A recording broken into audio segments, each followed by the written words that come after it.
Diharapkan melalui kegiatan ini, siswa dan siswi mampu menghargai keberagaman dalam lingkungan sekolah, kemampuan kolaborasi dalam lingkungan sekolah, menumbuhkan sikap sportivitas dalam lingkungan sekolah, kemampuan dalam berekspresi atau menyampaikan pendapat dalam bermusyawarah, serta terbentuknya kesadaran berdemokrasi. Siswa diharapkan mampu mengelola perbedaan pendapat di antara mereka, mengambil keputusan yang didasarkan atas semangat demokrasi, hingga mampu mengorganisir penyelenggaraan pemilu, contohnya pemilihan ketua dan wakil ketua OSIS yang akan kita laksanakan esok hari. Kegiatan ini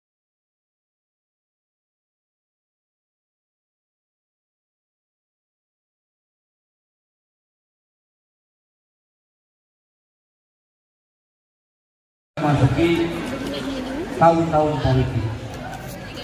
Sebagai pembelajaran ke depan, apapun yang akan kalian hadapi tentunya para peserta didik, ya, mau tidak mau kalian akan berinteraksi dengan masyarakat di lingkungan sekitar kalian.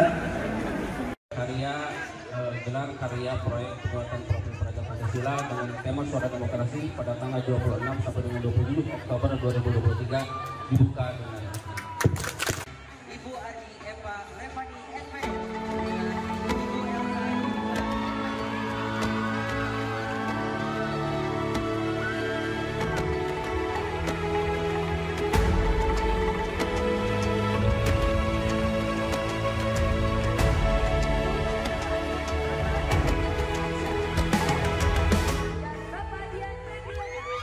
Ayo memilih apa yang kau suka. Merdeka belajar wujud yang nyata. Raih mimpimu juga cita-cita. Generasi emas Indonesia. Profil pelajar Pancasila tanamkan di dalam dada. Profil pelajar Pancasila, cerdas berkarakter itu kita.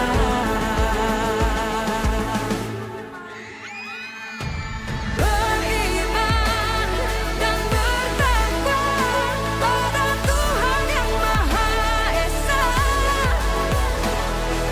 Berakhlak mulia, berkebinekaan global kita. Gotong royong, berjiwa mandiri, berpikir kreatif dan bernalar kritis. Perbedaan bukan suatu halangan untuk kita saling bergandeng tangan. Bhinneka Tunggal Ika, semboyan negeri kita yang harus kita jaga bersama. Profil pelajar Pancasila tanamkan di dalam dada. Profil pelajar Pancasila, cerdas berkarakter itu kita.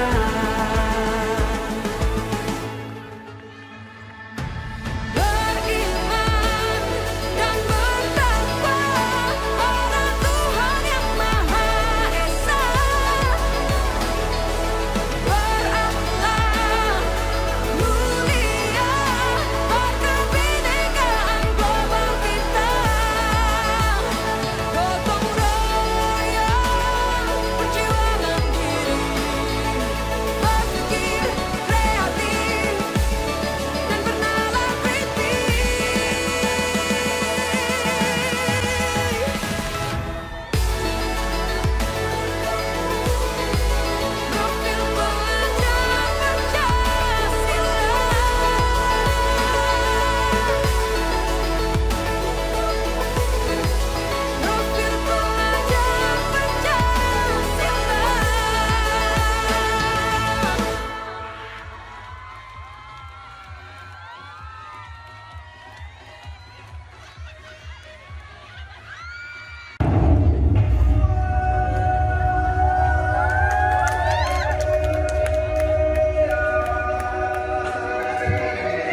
Apa kabar rakyat Indonesia? Dalam pemilihan kepala desa, di sini kami memiliki beberapa tokoh yang berperan penting di dalamnya.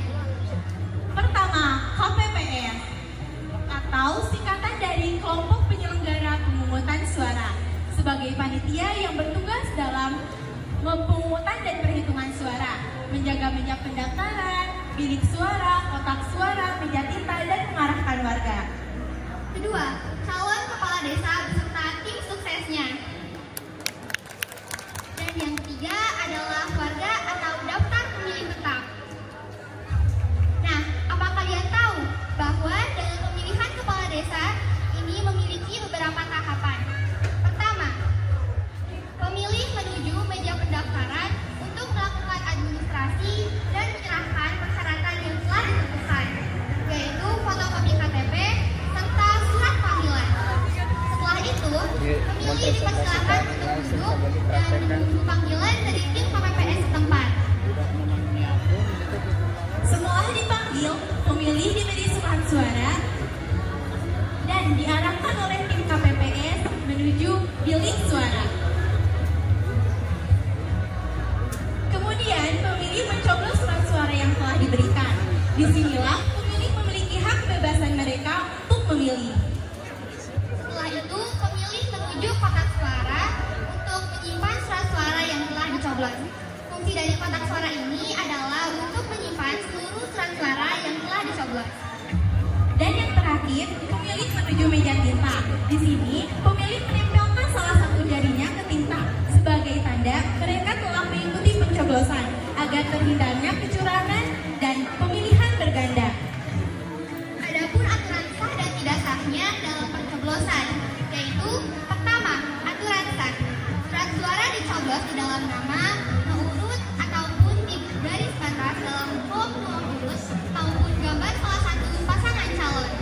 Kedua, aturan yang tidak sahnya adalah jika pemilih mencoblos surat suara di luar kolom calon dan jika pemilih mencoblos surat suara lebih dari satu nomor urut calon.